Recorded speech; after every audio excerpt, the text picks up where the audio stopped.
Hello friends, आज हम लोग उत्तर प्रदेश बजट 2025-26 के बारे में जानकारी प्राप्त करेंगे। सभी देखिए चर्चा में क्यों। उत्तर प्रदेश सरकार ने 20 फरवरी 2025 को वित्त वर्ष 2025-26 के लिए 8,08,776 करोड़ रुपए का बजट विधानसभा में पेश किया। किसने किया है? सुरेश खन्ना जी ने किया है। ठीक है, ये उत्तर प्रदेश का नोवा बजट है। ठीक है, देखिए मुख्य बिंदु क्या रहे हैं इनके बारे में देखिए जानिए। सभी चर्चा करेंगे पर जो मुख्य है उसको पहले हम बता देते हैं आपको। बजट के बारे में विशेष ध्यान दिया है। ठीक है, सरकार ने बजट में किसान, युवा, महिलाओं व बच्चों का विशेष ध्यान रखा है। बजट में समाज के हर वर्ग, गरीब, मध्यम वर्ग, किसान, महिला, युवा और आम लोगों की जरूरत को पूरा करने का प्रयास है। यह वास्तव में जनहित का बजट है, इस प्रकार से बताया। मुख्यमंत्री नए बजट को सनातन धर्म के सर्वे भवन्तु सुखीन की अवधारणा के अनुरूप बताया है। कुल 8,08,776 करोड़ रुपए का है, जो वित्त वर्ष 2024-25 के बजट से 9.8% अधिक है। ये आप यहाँ पर अगले साल का देख सकते हैं, बजट इतना था। देखिए बजट में 28,478 करोड़ रुपए, 34 लाख रुपए। ठीक है, बजट में 28,478 करोड़ 34 लाख करोड़ रुपए की नई योजनाएं सम्मिलित की गई हैं। उत्तर प्रदेश में प्रति व्यक्ति आय 93,000 रुपये से अधिक है, 93,000 से अधिक है। ठीक है, उत्तर प्रदेश में प्रति व्यक्ति आय कितनी है? 93,000 से अधिक है। भारतीय रिजर्व बैंक की एक रिपोर्ट के अनुसार सभी राज्यों के बीच कर प्राप्तियों, टैक्स कलेक्शन में उत्तर प्रदेश की हिस्सेदारी देश में सबसे अधिक है। ठीक है, प्रदेश की जीडीपी जानेंगे। देखिए वित्त वर्ष 2017-18 में प्रदेश की जीडीपी 12.89 लाख करोड़ रुपए थी, जो वित्त वर्ष 2024-25 में बढ़कर 27.91 लाख करोड़ रुपए होने का अनुमान है। फ्रेंड्स, वर्ष 2023-24 में भारत देश की जीडीपी की वृद्धि दर 9.6% थी, जबकि उत्तर प्रदेश की वृद्धि दर 11.6% रही है। इसका राजकोषीय घाटा सकल राज्य घरेलू उत्पाद की 2.97% है, जो भारतीय रिजर्व बैंक FRBM अधिनियम में निर्धारित 3.5% की सीमा से कम है। ठीक है, तो भारतीय रिजर्व बैंक FRBM अधिनियम में अधिनियम क्या है इसके बारे में FRBM अधिनियम क्या है इसके बारे में हम लोग थोड़ी सी जानकारी प्राप्त कर लेंगे। बस भारतीय परिस्थितियों के अनुरूप कैसा हो FRBM का स्वरूप देखिए। हाल ही में सरकार ने राजकोषीय जवाबदेही एवं बजट प्रबंधन FRBM समीक्षा समिति की रिपोर्ट सार्वजनिक चर्चा के लिए पेश कर दी। निसंदेह NK सिंह के नेतृत्व में गठित इस समिति ने कुछ बड़ी ही शानदार अनुशंसाएं प्रस्तुत की हैं, लेकिन अहम यह है कि रिपोर्ट के अनुशंसाओं एवं उनके पीछे की वजह को समझा जाए। क्या है FRBM? देखिए, उल्लेखनीय है कि देश की राजकोषीय व्यवस्था में अनुशासन लाने के लिए तथा सरकारी खर्च तथा घाटे जैसे कारकों पर नजर रखने के लिए राजकोषीय जवाबदेही एवं बजट प्रबंधन FRBM कानून को वर्ष 2003 में तैयार किया गया था तथा जुलाई 2004 में इसे प्रभाव में लाया गया था। यह सार्वजनिक कोषों तथा अन्य प्रमुख आर्थिक कारकों पर नजर रखते हुए बजट प्रबंधन में महत्वपूर्ण भूमिका निभाता है। FRBM के माध्यम से देश के राजकोषीय घाटों को नियंत्रण में लाने की कोशिश की गई थी, जिसमें वर्ष 1997-98 के बाद भारी वृद्धि हुई है। केंद्र सरकार ने राजकोषीय उत्तरदायित्व एवं बजट प्रबंधन कानून की नए सिरे से समीक्षा करने और इसकी कार्य कुशलता का पता लगाने के लिए NK सिंह के नेतृत्व में एक समिति का गठन किया था। FRBM कानून में बदलाव आवश्यक क्यों है? देखिए, विदित हो कि साल 2003 में जब यह कानून बना था, उस वक्त भारतीय अर्थव्यवस्था का आकार काफ़ी छोटा था। हमारी अर्थव्यवस्था विदेशी निवेश के लिए उतनी अनुकूल नहीं थी जितनी कि आज।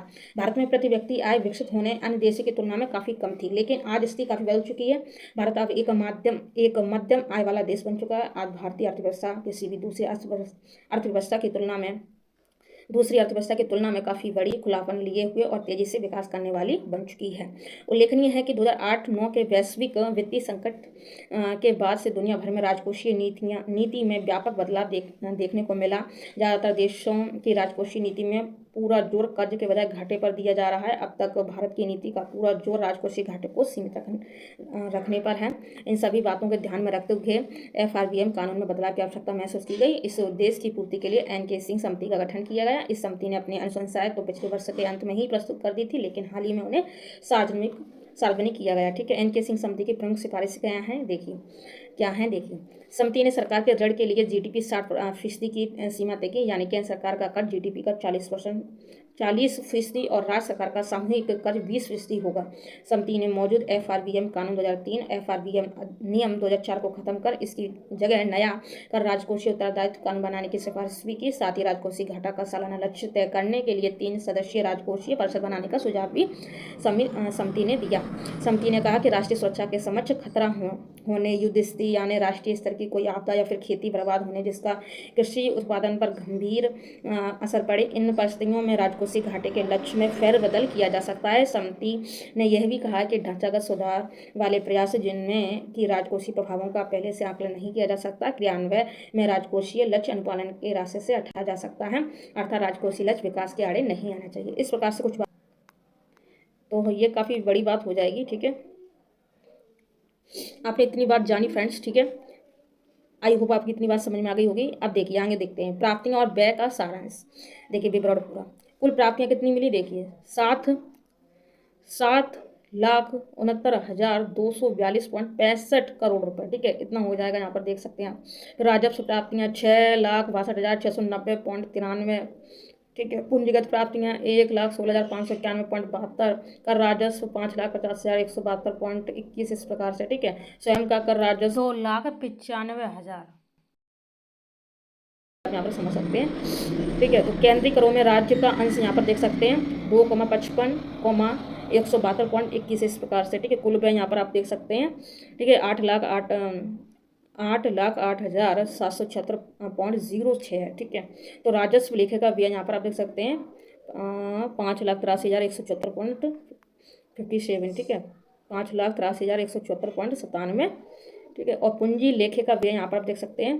ठीक है, 2,25,561.49 इस प्रकार से आप यहाँ पर देख सकते हैं। इसको आप नोट कर लें और इसको तो आपको रटना पड़ेगा। ठीक है, समझना पड़ेगा। ठीक है, भूल मत जाना इस प्रकार से।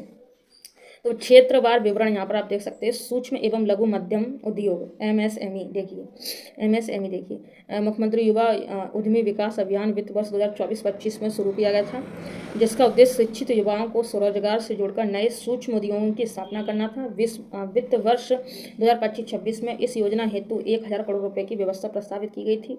मुख्यमंत्री युवा स्वराज योजना हेतु 225 करोड़ रुपए की व्यवस्था प्रस्तावित है। ठीक है, कितनी है 225 करोड़ रुपए की। ठीक है, तो इस प्रकार से हम लोग समझेंगे। अब जैसे कि हमने बता दिया, आपने सुन लिया, आपने ये भी नोट कर लिया, पर आपके ये समझ में नहीं आ पाई कि मुख्यमंत्री युवा स्वराज योजना क्या है। आपको स्वराज से पता चल गया हो कि काम रोजगार से समझें, और इसके बारे में थोड़ा सा और डिटेल बारे में जो भी है योजना हम यहाँ पर बता रहे हैं, इनको हम डिटेल में समझेंगे। ठीक है, तो इसको हम थोड़ा सा देख लेते हैं फ्रेंड्स। भले ही वीडियो 2 घंटे का हो जाए, लेकिन आपको बार बार कोई अदर वीडियो ना देखने पड़े, इस वजह से एक ही वीडियो में सब कुछ कंप्लीट करेंगे। ठीक है,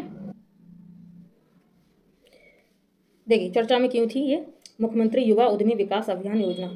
देखिए इसका जो उद्देश्य है, लास्ट में फ्रेंड्स हम लोग एमसीक्यू भी सॉल्व करेंगे बजट के। ठीक है, देखिए इसका उद्देश्य राज्य के युवाओं में उद्यमिता को बढ़ावा देना है। ठीक है, इस योजना के तहत राज्य सरकार का लक्ष्य प्रत्येक वर्ष 5 लाख रुपए तक की परियोजनाओं के लिए ब्याज मुक्त ऋण प्रदान करके 1 लाख युवा उद्यमियों को तैयार करना। सरकार ने इस पहल का समर्थन करने के लिए वित्त वर्ष 2024-25 के बजट में 1,000 करोड़ रुपए आवंटित किए थे। ठीक है, आप इसको भी नोट कर लें। और 2025-26 में कितने किए हैं वो मैंने आपको अभी बता दिए थे। ठीक है, तो आप यहाँ पर देख सकते हैं तो 1,000 करोड़ रुपए की व्यवस्था प्रस्तावित है। ठीक है, 2024-25 में भी अभी हमने देखा था और अभी भी यही दिख रहा है। ठीक है, तो इस प्रकार से अब देखिए हथकरघा एवं वस्त्र उद्योग। देखिए हथकरघा उद्योग प्रदेश का सर्वाधिक रोजगार उपलब्ध कराने वाला केंद्रीकृत कुटीर उद्योग है। प्रदेश में लगभग 1.91 लाख हथकरघा बुनकर एवं लगभग 80,000 हाउस होल्ड हैं। प्रदेश में 2.58 लाख पावर लूम कार्यरत हैं, जिसके माध्यम से लगभग 5.50 लाख पावर लूम बुनकर अपना जीविकोपार्जन कर रहे हैं। पावर लूम क्या है इसके बारे में हम लोग थोड़ा सा जान लेते हैं। हाल ही में 7 अगस्त 2024 को 10वां राष्ट्रीय हथकरघा दिवस मनाया गया था। ठीक है, यह दिवस वर्ष 2015 से मनाया जा रहा है और यह 7 अगस्त 1905 को स्वदेशी आंदोलन के स्वारंभ का प्रतीक भी है। का एक हिस्सा भी था। स्थापना हेतु 300 करोड़ रुपए की व्यवस्था की गई है। उत्तर प्रदेश वस्त्र गारमेंटिंग पॉलिसी 2022 के क्रियान्वयन हेतु 150 करोड़ रुपए की व्यवस्था की गई है। पीएम मित्र टेक्सटाइल योजना के लिए 150 करोड़ रुपए। ठीक है, वस्त्र गारमेंटिंग योजना के लिए 150 करोड़ रुपए। ठीक है, अटल बिहारी वाजपेयी पावर लूम योजना के लिए 400 करोड़ रुपए। ठीक है, थोड़ा सा हम इसके बारे में जान लेते हैं। ठीक है, अटल बिहारी वाजपेयी पावर लूम योजना के लिए 400 करोड़ रुपए दिए हैं, 400 करोड़ रुपए दिए हैं। ठीक है, 400 करोड़ रुपए। और डिफेंस इंडस्ट्रियल कॉरिडोर के लिए 461 करोड़ रुपए बजट। ठीक है, तो इन दोनों को हम थोड़ा सा समझ लेंगे, इन दोनों को थोड़ा सा हम लोग समझ लेंगे। अटल बिहारी वाजपेयी पावर लूम विद्युत फ्लैट रेट योजना देखिए, 5 अप्रैल 2023 को उत्तर प्रदेश के मुख्यमंत्री योगी आदित्यनाथ जी ने योगी आदित्यनाथ की अध्यक्षता में हुई कैबिनेट की बैठक में राज्य की अटल बिहारी वाजपेयी पावर लूम विद्युत फ्लैट रेट योजना को मंजूरी दी। इस योजना पर 400 करोड़ रुपए खर्च आएगा, इस प्रकार से उन्होंने बताया। अटल बिहारी वाजपेयी पावर लूम विद्युत फ्लैट रेट योजना के तहत सरकार ने प्रदेश के पावर लूम बुनकर को बड़ी राहत देते हुए बिजली बिल पर फ्लैट रेट की सुविधा दी है। शहरों में 5 किलोवाट कनेक्शन वाले पावर लूम कनेक्शन धारकों को आधे हार्स पावर पर 400 और 1 हार्स पावर पर 800 रुपये देना होगा। गांव में यह क्रमशः 300 और 600 रुपये होगा। ठीक है, इस योजना का लाभ 1 अप्रैल 2023 से दिया गया है। ठीक है, वहीं हथकरघा पर 400 और हथकरघा पर 80 और पावर लूम लगाने पर 60% तक अनुदान मिलेगा। डिफेंस इंडस्ट्रियल कॉरिडोर के बारे में जानकारी प्राप्त करेंगे। देखिए फ्रेंड्स, हाल ही में प्रधानमंत्री ने प्रस्तावित उत्तर प्रदेश रक्षा औद्योगिक गलियारे के लिए अलीगढ़ नोड के प्रदर्शनी मॉडल का अवलोकन किया था। ठीक है, इसकी घोषणा प्रधानमंत्री ने वर्ष 2018 में लखनऊ में यूपी इन्वेस्टर समिट के उद्घाटन के दौरान की थी। ठीक है फ्रेंड, सरकार ने तमिलनाडु में एक और रक्षा औद्योगिक गलियारे स्थापित किया था। ठीक है, यहाँ पर आप देख सकते हैं, देखिए अलीगढ़, ठीक है, लखनऊ और कानपुर, इस प्रकार से, और आगरा, झांसी और चित्रकूट, इस प्रकार से आप मैप बनाकर इसको रेडी कर लें। ठीक है, ये अभी 2025-26 में चर्चा में आ रहा है। तो फ्रेंड्स, अब जैसे कि आपका एग्जाम होगा, ठीक है, तो पेपर 5-6 में ये आपके काम आएगा। ठीक है,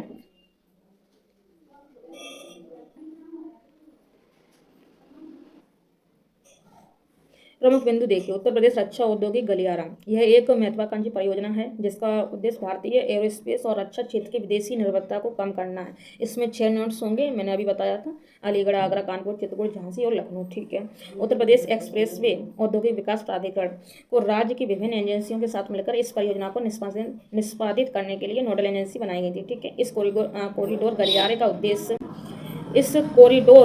का उद्देश्य राज्य को सबसे बड़े और उन्नत रक्षा विनिर्माण केंद्रों में से एक के रूप में स्थापित करना एवं विश्व मानचित्र पर लाना है। विशेषता देखिए, निवेश मित्र के माध्यम से रक्षा और एयर स्पेस निर्माण इकाइयों को सिंगल विंडो अनुदान और मंजूरी देना। राज्य में ईज ऑफ डूइंग बिजनेस को सरल बनाने के लिए उत्तर प्रदेश सरकार द्वारा निवेश मित्र पोर्टल शुरू किया गया। रोजगार स्थितियों को आसान या लचीला बनाने के उद्देश्य से रक्षा और एयरस्पेस उद्योग के लिए लेबर परमिट, ठीक है, प्रोत्साहन और सब्सिडी की आसान प्रतिपूर्ति के साथ साथ सरल प्रक्रिया और युक्ति संगत नियामक व्यवस्था की गई। सुनिश्चित जल आपूर्ति और निर्बाध बिजली, 4 लेन हैवी ड्यूटी हाईवे के साथ कनेक्टिविटी, ये सब आपको कर लेना है नोट। रक्षा गलियारे के लिए उत्तर प्रदेश को चुनने का कारण देखिए, उत्तर प्रदेश भारत का चौथा सबसे बड़ा राज्य और देश के भीतर तीसरी सबसे बड़ी अर्थव्यवस्था है। 200 मिलियन से अधिक की आबादी के साथ उत्तर प्रदेश में उपलब्ध श्रम बल की संख्या सबसे अधिक, और यह भारत के शीर्ष 5 विनिर्माण राज्यों में से एक है। राज्य देश में सूक्ष्म, लघु और मध्यम उद्यमों MSMEs की संख्या के मामले में पहले स्थान पर तथा ease of doing business EODB के दूसरे स्थान पर। ठीक है, तो पहले स्थान पर कौन है, कमेंट्स में जरूर बताना। रक्षा गलियारा, इसके बारे में देखी जानकारी। रक्षा गलियारा एक मार्ग या पथ को संदर्भित करता है जिसका उपयोग सार्वजनिक क्षेत्र, निजी क्षेत्र और MSME द्वारा रक्षा उपकरणों के घरेलू उत्पाद के साथ रक्षा बलों हेतु उपकरण परिचालन क्षमता को बढ़ाने के लिए किया जाता है। महत्व क्या है देखिए, इससे रक्षा उत्पादन के क्षेत्र में देश को आत्मनिर्भर बनाने और मेक इन इंडिया को बढ़ावा देने में मदद मिलेगी, जिससे हमारा आयात कम होगा और अन्य देशों के लिए इन वस्तुओं के निर्यात को बढ़ावा मिलेगा। फ्रेंड्स, यह प्रौद्योगिकी के सहक्रियात्मक विकास के माध्यम से रक्षा विनिर्माण पारिस्थितिकी तंत्र को प्रोत्साहन प्रदान करेगा। MSME और स्टार्टअप सहित निजी घरेलू निर्माताओं के विकास को बढ़ावा देगा। इस प्रकार से फ्रेंड्स आगे देखिए अवस्थापना विकास के लिए 22% राशि आवंटित की गई है। इसमें जल विद्युत परियोजना के लिए 3,953 करोड़ रुपए, एक्सप्रेसवे के लिए 900 करोड़ रुपए, आगरा एक्सप्रेसवे को गंगा एक्सप्रेसवे से जोड़ने हेतु ये हो गया। गंगा एक्सप्रेसवे का विस्तार हरिद्वार तक किया जाएगा। अब ये गंगा एक्सप्रेस के बारे में थोड़ी सी और जानकारी प्राप्त करेंगे। देखिए, मुख्यमंत्री योगी आदित्यनाथ ने उत्तर प्रदेश एक्सप्रेस वे औद्योगिक विकास प्राधिकरण को गंगा एक्सप्रेस के निर्माण में तेजी लाने का निर्देश दिया है, जिसे वर्ष 2024 के अंत तक पूरा करने का लक्ष्य रखा गया था। ठीक है, लंबाई के आधार पर भारत के शीर्ष 10 में उत्तर प्रदेश के 4 एक्सप्रेस वे हैं। गंगा एक्सप्रेस वे के संचालन के साथ शीर्ष 10 में यूपी के 5 एक्सप्रेस वे शामिल हो जाएंगे। ठीक है, तो मुख्य बिंदु देखिए, ये गंगा एक्सप्रेस वे परियोजना उत्तर प्रदेश के बुनियादी ढांचे और विकास को नया आकार देने हेतु महत्वपूर्ण तथा वर्ष 2025 में महाकुंभ से पहले ही इस बहुप्रतीक्षित एक्सप्रेस वे को शुरू करने की रणनीतिक पहल है। Ganga express way Mumbai Nagpur express way के बाद देश का दूसरा सबसे लंबा एक्सप्रेस है। तो कौन सा सबसे आगे है? मुंबई नागपुर एक्सप्रेस, और उसके बाद गंगा एक्सप्रेस हो जाएगा। ठीक है, यह 594 किलोमीटर के अनुमानित लंबाई वाला एक महत्वाकांक्षी पहल है। यह यात्रा दक्षता को फिर से परिभाषित करने और अपने विशाल गलियारे में अधिक विकास को प्रोत्साहित करने के लिए तैयार है। गंगा एक्सप्रेस वे की विशेषताएं देखिए, तो राज्य को पूर्व से पश्चिम तक जोड़ने वाला यह एक्सप्रेस वे 12 जिलों में 518 गांवों से होकर गुजरेगा, जिसमें मेरठ और प्रयागराज के बीच यात्रा का समय काफ़ी कम हो जाएगा। इससे शुरुआत में 6 लेन के लिए डिज़ाइन किया गया, जिसे 8 लेन तक बढ़ाया जा सकता है, और इसकी अधिकतम गति 120 किलो प्रति घंटा है। अन्य महत्वपूर्ण देखिए, विशेषता में गंगा और रामगंगा नदियों पर बने 2 लंबे पुल शामिल, जो बड़े विमानों को भी उतरने की अनुमति देते हैं। शाहजहाँपुर में जलालाबाद तहसील के पास 3.5 किलोमीटर की हाई पट्टी परियोजना की बहुमुखी प्रतिभा को बढ़ाती है। सार्वजनिक सुविधा बढ़ाने के लिए एक्सप्रेस वे के किनारे 9 सार्वजनिक सुविधा परिसरों की योजना बनाई गई, जिसमें मेरठ और प्रयागराज में मुख्य टोल प्लाज्मा तथा 15 स्थानों पर रैप टोल प्लाज्मा प्रस्तावित है। गंगा एक्सप्रेस वे केवल एक परिवहन लिंक नहीं है, बल्कि अपने एडवेंचर लैंडस्केप को आधुनिक बनाने के लिए उत्तर प्रदेश के विस्तार का एक प्रमाण भी है। मथुरा वृंदावन बांके बिहारी मंदिर कॉरिडोर निर्माण के लिए 100 करोड़ रुपए। देखिए, मुख्यमंत्री ग्राम जोड़ो योजना हेतु मध्यम श्रेणी की इलेक्ट्रॉनिक बसों के क्रय हेतु 100 करोड़ रुपए तथा चार्जिंग स्टेशनों की स्थापना हेतु 50 करोड़ रुपए की व्यवस्था। जल जीवन मिशन के लिए 4500 करोड़ रुपए की व्यवस्था। जल जीवन मिशन के लिए, इसको हम और अच्छे से जानेंगे। चलिए,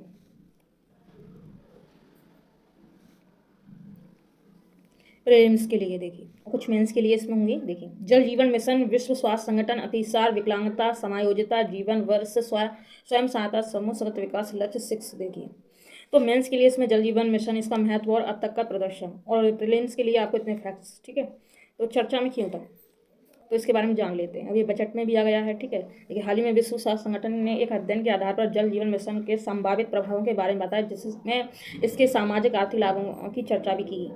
प्रमुख बिंदु: अतिसार डायरिया के कारण होने वाली मौतों को रोकना। जल जीवन मिशन में डायरिया से होने वाली लगभग 4 लाख मौतों को रोकने की क्षमता है।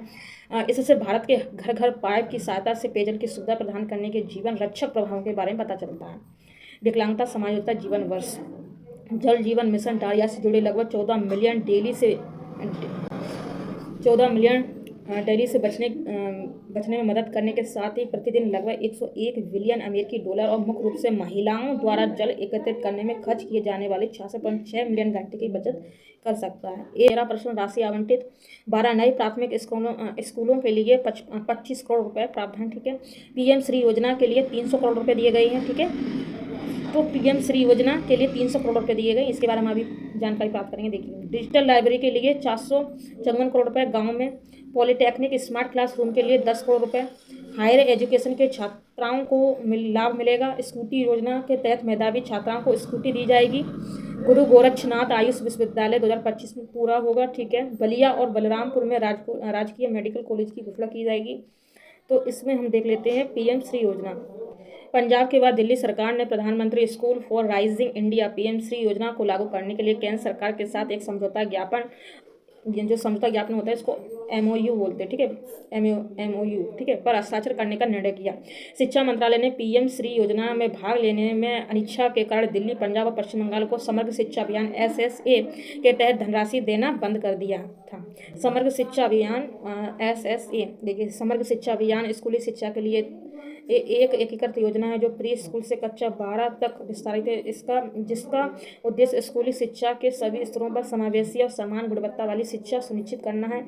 इसमें सर्व शिक्षा अभियान, राष्ट्रीय माध्यमिक शिक्षा अभियान और शिक्षक शिक्षा की 3 योजनाओं को शामिल किया गया है। इसको नोट कर लेना। इस योजना का मुख्य जोर दो टी टीचर और टेक्नोलॉजी प्रौद्योगिकी पर केंद्रित होकर स्कूली शिक्षा की गुणवत्ता में सुधार लाने पर है। यह योजना केंद्र प्रायोजित योजना के रूप में क्रियान्वित की जा रही है। ठीक है, इस योजना के लिए केंद्र और राज्यों के बीच की निधि साझाकरण का अनुपात पूर्वोत्तर एवं हिमालयी राज्यों के लिए 9:10 तथा अन्य सभी राज्यों एवं विधानमंडल वाले केंद्र शासित प्रदेशों के लिए 60:40 है। देखिए पीएम श्री योजना क्या थी, देखिए इसके बारे में जानकारी। परिचय। भारत सरकार द्वारा वर्ष 2022 में शुरू की गई पीएम श्री योजना एक केंद्र समर्थित पहल है जिससे राष्ट्रीय शिक्षा नीति NEP 2020 के कार्यान्वयन को प्रदर्शित करने हेतु वर्तमान स्कूलों में सुधार करके लगभग 14,500 से अधिक पीएम श्री स्कूल स्थापित करने के लिए डिजाइन किया गया था। उद्देश्य देखिए, इसका प्राथमिक उद्देश्य एक समावेशी और पोषणकारी परिवेश तैयार करना है जो प्रत्येक छात्र के कल्याण तथा सुरक्षा को बढ़ावा दे, विविध शिक्षण अनुभव प्रदान करे एवं गुणवत्तापूर्ण बुनियादी अवसंरचना एवं संसाधनों तक अभिगम प्रदान करें। वित्त पोषण। केंद्र सरकार और राज्य सरकारों तथा विधानसभा वाले संघ शासित प्रदेश जम्मू कश्मीर को छोड़कर के बीच वित्त पोषण का अनुपात 60:40 रहा है। ठीक है, इस प्रकार से आप समझ सकते हैं फ्रेंड्स। तो मैंने ये सब बता दिया फ्रेंड्स, तो आप ये सब नोट कर लेना। आगे देखिए कृषि और ग्रामीण विकास से संबंधित।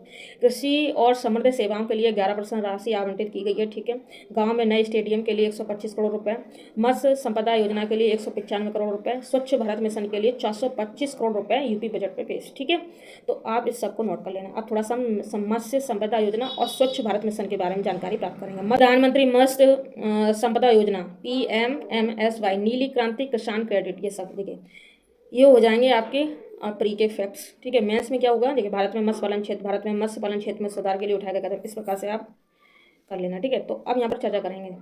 प्रधानमंत्री मत्स्य संपदा योजना कार्यान्वयन के 4थे वर्ष में प्रवेश कर रही है। ऐसे में मत्स्य पालन विभाग योजना कार्यान्वयन की गति में तीव्रता लाने की योजना बना रहा है। इस योजना का भाग के रूप में विभाग ने राज्य और केंद्र शासित प्रदेश UT के साथ समीक्षा बैठकों की एक श्रृंखला निर्धारित की। इसकी प्रथम समीक्षा बैठक हाल ही में भारत के पूर्वोत्तर क्षेत्र NER में संपन्न हुई है। प्रधानमंत्री मत्स्य संपदा योजना के बारे में आप इधर देखिए। अगले 5 वर्षों में 20,000 करोड़ रुपए से अधिक का निवेश, मछली उत्पादन को 220 LMT तक बढ़ाने के लिए, मछुआरों और मछली पालन की आय दोगुनी और रोजगार सृजन। तटीय मछुआरे गांव में 3,477 सागर मित्र पंजीकृत होंगे, सागर मित्र। ठीक है, इस प्रकार से प्रधानमंत्री मत्स्य योजना के बारे में इधर परिचय देखिए। इसका उद्देश्य भारत में मत्स्य पालन क्षेत्र के सतत और जिम्मेदार विकास के माध्यम से नीली क्रांति लाना है। ठीक है, नीली क्रांति मत्स्य उत्पादन, मछली से संबंधित। ठीक है, तो PMMSY को 20,050 करोड़ रुपए के निवेश के साथ आत्मनिर्भर भारत के हिस्से के रूप में पेश किया गया है। ठीक है, जो इस क्षेत्र में अब तक का सबसे अधिक निवेश है फ्रेंड्स। ठीक है, सबसे अधिक निवेश है। ये योजना वित्त वर्ष 2020-21 से वित्त वर्ष 2024-25 तक 5 वर्षों की अवधि के लिए सभी राज्यों और केंद्र शासित प्रदेश में लागू की जा रही है। ठीक है, महिला एवं बाल विकास देखिए, रानी लक्ष्मीबाई स्कूटी योजना के लिए 400 करोड़ रुपए। ठीक है, पात्रता के आधार पर स्कूटी प्रदान की जाएगी। निराश्रित महिला पेंशन योजना के पात्र लाभार्थियों को देय पेंशन भुगतान के लिए 2,980 करोड़ रुपए की व्यवस्था। मुख्यमंत्री कन्या सुमंगला योजना हेतु 700 करोड़ रुपए की बजट व्यवस्था। कोविड के दौरान संचालित उत्तर प्रदेश मुख्यमंत्री बाल सेवा के लिए 252 करोड़ रुपए की व्यवस्था। प्रस्तावित पुष्टाहार कार्यक्रम के लिए समन्वित बाल विकास के लिए लगभग 4,119 करोड़ रुपए की व्यवस्था। प्रस्तावित मुख्यमंत्री सक्षम सुपोषण योजना की लिए 100 करोड़ रुपए की व्यवस्था का प्रस्ताव किया गया है फ्रेंड्स। ठीक है, तो आप लोग इतना समझ सकते हैं। आगे देखिए, सामाजिक विकास और जन कल्याण के लिए PM आवास योजना के लिए 4,848 करोड़ रुपए। 2025 में छात्रों को टैबलेट वितरण की योजना। ठीक है, वृद्धावस्था किसान पेंशन योजना के लिए 1,000 रुपये प्रति माह पेंशन, 8,105 करोड़ रुपए की व्यवस्था। सभी वर्गों की पुत्रियों के विवाह हेतु अनुदान की मुख्यमंत्री सामूहिक विवाह योजना हेतु 550 करोड़ रुपए की व्यवस्था प्रस्तावित है। वृद्ध एवं अशक्त व्यक्तियों के लिए आवासीय गृह संचालित करने हेतु स्वैच्छिक संस्थाओं को सहायता प्रदान किए जाने हेतु 60 करोड़ रुपए की धनराशि प्रस्तावित है। अनुसूचित जनजाति के छात्र छात्राओं को पूर्व दशम एवं दशमोत्तर छात्रवृत्ति योजना हेतु 6 करोड़ रुपए की व्यवस्था की गई। प्रधानमंत्री जनजातीय आदिवासी न्याय महाअभियान पीएम जनमन के अंतर्गत विशेष रूप से कमजोर जनजातीय समूह का समग्र विकास किया जाता है। अल्पसंख्यक समुदाय के विकास एवं उत्थान हेतु वित्त वर्ष 2025-26 में 1,998 करोड़ रुपए की बजट व्यवस्था। कृषकों को दुर्घटनावश मृत्यु अनियमितता की स्थिति में आर्थिक सहायता की मुख्यमंत्री आश्रिता कल्याण योजना 1,050 करोड़ रुपए की व्यवस्था की गई है। ठीक है, आगे देखिए स्वास्थ्य, चिकित्सकीय और स्वास्थ्य क्षेत्र के लिए 6% राशि की आवंटित। आयुष्मान कार्ड बनाने में पूरे देश में उत्तर प्रदेश प्रथम स्थान पर रहा।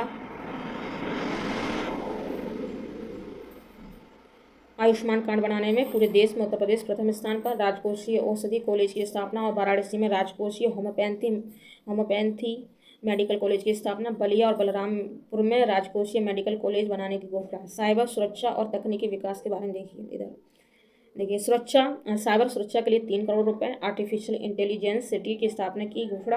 टेक्नोलॉजी रिसर्च ट्रांसलेशन पार्क की स्थापना की योजना। लखनऊ में AI सिटी बनाने के लिए 5 करोड़ रुपए का बजट। ICT लैब और स्मार्ट सिटी की योजना। सेंटर ऑफ एक्सीलेंस की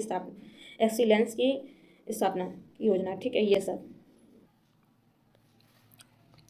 नगर निकाय और शहरों का विकास में देखिए प्रत्येक नगर निकाय के लिए 2.5 करोड़ रुपए का बजट। 58 नगर निकायों का विकास किया जाएगा।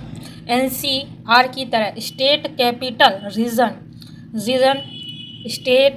रीजन SCR बनेगा, जिसमें 6 जिले लखनऊ, हरदोई, सीतापुर, उन्नाव, रायबरेली और बाराबंकी जिले शामिल होंगे। फ्रेंड्स, आगे देखिए पर्यटन और सांस्कृतिक विकास।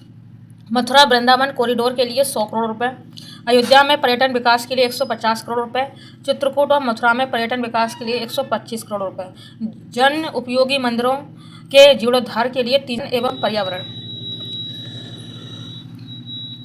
वर्तमान प्रदेश में वृक्षांधन प्रदेश के भौगोलिक क्षेत्र का 9.96% हो गया है। 9.96% हो गया है। उत्तर प्रदेश वनावरण व वृक्षांधन में वृद्धि के मामले में पूरे देश में दूसरे स्थान पर है।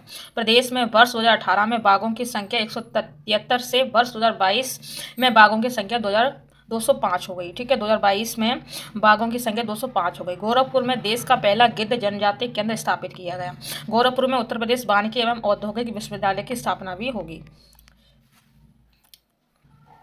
इतना सब हमने आपको बताया। अब जो PDF न्यू आया है वेबसाइट पर यूपी की, तो उसको भी हम लोग देख लेंगे। वित्त मंत्री श्री सुरेश कुमार खन्ना द्वारा जो 2025-26 के बजट अनुमान पर जो भाषण दिया गया उसको हम लोग यहाँ पर देखेंगे। जैसा कि उन्होंने कहा था यहाँ पर माननीय अध्यक्ष महोदय, ठीक है, इस प्रकार से इन्होंने, और यहाँ पर उन्होंने महाकुंभ के बारे में कुछ बात कही गई है, वो आप यहाँ पर देख सकते हैं। इस वर्ष परम पावन तीर्थ नगरी प्रयागराज में महाकुंभ 2025 का भव्य आयोजन हो रहा है।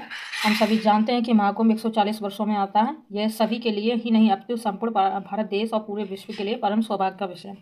इस प्रकार से उन्होंने कहा। ठीक है, और कुछ बातें यहाँ पर श्लोक कहा गया। देखिए कुंभ के विषय में पुराणों का यह श्लोक मैं पढ़ना चाहूँगा। इस प्रकार से उन्होंने कहा, मेष राशिगत जीवे मकरे चंद्र भास्करो अमावस्या तथा योग कुंभ कुमश तीर्थ नायके। इस प्रकार से, ठीक है, अर्थात बृहस्पति मेष राशि में तथा चंद्र और सूर्य मकर राशि में जब आते हैं और अमावस्या तिथि हो तो तीर्थों के नायक प्रयाग में कुंभ योग होता है। हमारी प्राचीन आस्था, धर्म और संस्कृति के प्रतीक कुंभ योग को अनादिकाल से सर्वश्रेष्ठ साक्षात मुक्ति पद की संज्ञा दी गई है। महाकुंभ में देश विदेश से आए लगभग 53 करोड़ से अधिक श्रद्धालुओं ने प्रतिभाग किया। यह संपूर्ण विश्व में मनुष्य का विशालतम समागम था, जिसके भव्य एवं कुशल आयोजनों की सराहना सभी ने मुक्त कंठ से की। संभवतः इस सदन में उपस्थित सम्मानित सदस्यों ने मानवता के इस महापर्व को प्रतिभाग किया गया। ठीक है, तो 53 करोड़। ठीक है, ये ऑफिशियल डाटा है, इसको याद रखना। आगे और बढ़ते हैं हम। माननीय मुख्यमंत्री जी द्वारा प्रदेश की अर्थव्यवस्था को $1 ट्रिलियन बनाए जाने का लक्ष्य रखा गया। कितना? 1 ट्रिलियन। ठीक है, इस हेतु राज्य सरकार द्वारा 10 सेक्टर, कितने? 10 सेक्टर, कृषि एवं सर्वगीय सेवाएं, अवस्थापना, IT एवं इलेक्ट्रॉनिक्स, स्वास्थ्य एवं परिवार कल्याण, शिक्षा, पर्यटन, नगर विकास, वित्तीय सेवाएं, ऊर्जा, पूंजी निवेश आदि चिन्हित करते हुए सेक्टर वार कार्य योजना तैयार की गई है। ठीक है, तो सबको देखेंगे।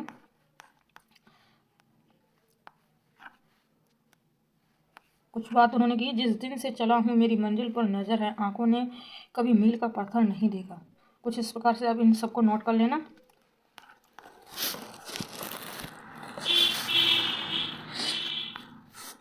देखिए, हाल ही के वर्षों में उत्तर प्रदेश में निवेश, आकर्षण, औद्योगिक एवं अस्थापना विकास में उल्लेखनीय प्रगति हुई तथा प्रदेश भारत में सबसे पसंदीदा निवेश गंतव्य के रूप में उभरा है। राज्य सरकार द्वारा अवस्थापना सुविधाओं का त्वरित विकास किया गया, कई निवेशोन्मुख नीतियां घोषित की गई तथा कारोबारी माहौल में अभूतपूर्व सुधार किया गया, जिससे प्रदेश की छवि आर्थिक रूप से पिछड़े राज्य से परिवर्तित होकर एक प्रगतिशील राज्य के रूप में स्थापित की हुई है। विश्व स्तरीय इंफ्रास्ट्रक्चर विकसित करने में उत्तर प्रदेश ने उल्लेखनीय प्रगति की। राज्य में विकसित हो रही वायु, जल, सड़क एवं रेल नेटवर्क की कनेक्टिविटी से राज्य के उद्योगों में मैन्युफैक्चरिंग इकाइयों को अपना माल भारत एवं विदेश के बाजारों में भेजने के लिए परिवहन के विभिन्न साधनों के बीच निर्बाध रूप से स्विच करने का सुविधा प्रदान करेगी। ठीक है, आगे देखिए। कानून व्यवस्था तथा विद्युत आपूर्ति में अभूतपूर्व सुधार, सक्रिय नीतिगत निरूपण एवं इन्वेस्ट यूपी में निवेश सारथी, निवेश मित्र तथा ऑनलाइन प्रोत्साहन लाभ प्रबंधन प्रणाली जैसी डिजिटल सुविधाओं से निवेश प्रक्रिया में पारदर्शिता सुनिश्चित हुई। तो ये जो मैंने बताया था अभी, ये आप इसको नोट करना, शॉर्टली नोट करना सभी। बड़ा तथा राज्य में व्यापार करने के लिए अनुकूल वातावरण सृजित हुआ। ठीक है, आगे देखिए। नीति आयोग भारत सरकार द्वारा वित्तीय वर्ष 2014-15 से 2022-23 तक की अवधि के लिए राज्यों की राजकोषीय स्थिति के संबंध में रिपोर्ट प्रकाशित की गई, जिसमें उत्तर प्रदेश को अग्रणीय फ्रंट रनर राज्य की श्रेणी में रखा गया। समेकित फिजिकल हेल्थ इंडेक्स जो वर्ष 2014 से 2019 की अवधि में 37.0 तथा 2022-23 में बढ़कर 45.9% हो गया। ठीक है, इस प्रकार से 2022-23 में का यहाँ पर डाटा दिया है, तो 45.9% हो गया। तो रिपोर्ट के अनुसार भव्य की गुणवत्ता में व्यापक सुधार हुआ। वर्ष 2018 से 23 की अवधि में पूंजीगत व्यय कुल व्यय के 14.8% से 19.3% के मध्य रहा। इस अवधि में यह अनुपात देश के प्रमुख राज्यों के औसत अनुपात से अधिक रहा है। ठीक है, सामाजिक क्षेत्र पूंजीगत व्यय में 27 तथा राज्य व्यय में 9% वार्षिक दर से वृद्धि हुई। इसी प्रकार आर्थिक सेवाओं के अंतर्गत भी पूंजीगत व्यय में पर्याप्त वृद्धि परिलक्षित है। वित्तीय वर्ष 2018-19 में स्वास्थ्य एवं परिवार कल्याण पर व्यय कुल व्यय का 4.9% तथा जो वर्ष 2022-23 में बढ़कर 6.5% हो गया, जो देश के प्रमुख राज्यों में सर्वाधिक था। प्रदेश का राजकोषीय घाटा निर्धारित सीमा के अधीन रहा। राजस्व बचत तथा प्राथमिक बचत के कारण सकल राज्य घरेलू उत्पाद के % के रूप में ऋणग्रस्तता में कमी दर्ज की गई है। देखिए, भारतीय रिजर्व बैंक द्वारा राज्यों के बजट के संबंध में वित्तीय वर्ष 2024-25 में प्रकाशित अध्ययन रिपोर्ट के कुछ मुख्य बिंदु में इससे सम्मानित सदन में उन्होंने कुछ पेश किया। ये देखिए, देश के सभी राज्यों के स्वयं के कर की प्राप्तियों में उत्तर प्रदेश का अंश वर्ष 2022-23, 24-25, ठीक है, तो इसमें क्रम से कितना रहा? 9.9%, 10.5%, 11.6% रहा, जो महाराष्ट्र के उपरांत देश में सर्वाधिक है। महाराष्ट्र के उपरांत देश में सर्वाधिक मतलब महाराष्ट्र 1 नंबर पर। ठीक है, तो इसमें क्या कह रहा था? स्वयं के कर की प्राप्तियाँ में। ठीक है, तो महाराष्ट्र नंबर 1 पर, फिर कौन सा है? फिर अपना उत्तर प्रदेश है। ठीक है, तो 2024-25 में कितना रहा? 11.6%। ठीक है, तो महाराष्ट्र का आप यहाँ पर देख सकते हैं। उक्त वर्षों में सभी राज्यों में राजस्व प्राप्तियों के सापेक्ष ब्याज पर क्रम से। ठीक है, तो यहाँ पर आप देख सकते हो उत्तर प्रदेश में प्रतिशत रहा, कितना रहा? तो यहाँ पर आप देख सकते हैं। ठीक है, 12.6%, 12.3%, 12.1%, जबकि उत्तर प्रदेश में परसेंट कितना रहा? 10.3%, 9.4%, 8.9%। ये कम ही ठीक रहता है। ठीक है, तो इस वजह से कम रहा तो अच्छा रहा। ठीक है, सकल राज्य घरेलू उत्पाद के प्रतिशत के रूप में सभी राज्यों की स्वयं के कर से प्राप्ति का औसत उक्त वर्षों में क्रमशः 6.5, ठीक है, 7.0 तथा 7.2 प्रतिशत रहा, जबकि उत्तर प्रदेश में अनुपात 10% रहा। ठीक है, आप देख सकते हो उत्तर प्रदेश में इतना रहा, ये अच्छा रहा। ठीक है।